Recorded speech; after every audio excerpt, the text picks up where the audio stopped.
ఈ ఎస్ఎల్బీసీ సొరంగం 14 కిలోమీటర్ దగ్గర కూలి 6 రోజులు అవుతుంది.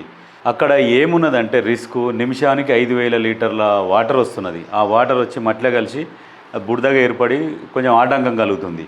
దీనికి తోడు ఏం చేస్తున్నాడంటే ఈ హరీష్ రావు పోయి ఈ ప్రతిపక్షాలు పోయి ఈ సహాయక చర్యలను అడ్డుకుంటున్నట్టుగానే ఉన్నది. వీళ్ళది మేము పోయి మంత్రి గారిని కలవద్దా, అరెస్ట్ చేస్తా ఇదా పోయే పద్ధతి? ఇదేంటంటే కావాలని రాజకీయం చేయడం కోసం అని చెప్పేసి ఈయన ఒక పట్టెగానలు వేసుకొని ఆడికి పోయి లొల్లి ధర్నాలు చేసుడట. అది ఇప్పుడు కొండగట్టు అంజన దగ్గర యాక్సిడెంట్ అయింది. అప్పుడు బస్సు యాక్సిడెంట్ అయ్యి 60 మంది చనిపోయారు. అప్పుడు పరామర్శించేందుకు మరి మాజీ ముఖ్యమంత్రి కేసీఆర్ పోయిండు అక్కడికి. ఎక్కడికన్నా మంచికి చెడుకు ఎక్కడన్నా ప్రజలకు వచ్చిండా? మీరేమో ఇప్పుడు దీన్ని రాజకీయం చేయాలని చూస్తున్నారు. అక్కడ 8 మంది అందులో ఇరుక్కపోయి ఉన్నారు. వాళ్ళు ఎట్లా బయటికి వస్తారు, ఎట్లా రావాలి అని చెప్పేసి ఆలోచన చేయాలి. నువ్వేమన్నా సలహాలు ఇచ్చేది ఉంటే సలహాలు ఇవ్వాలి.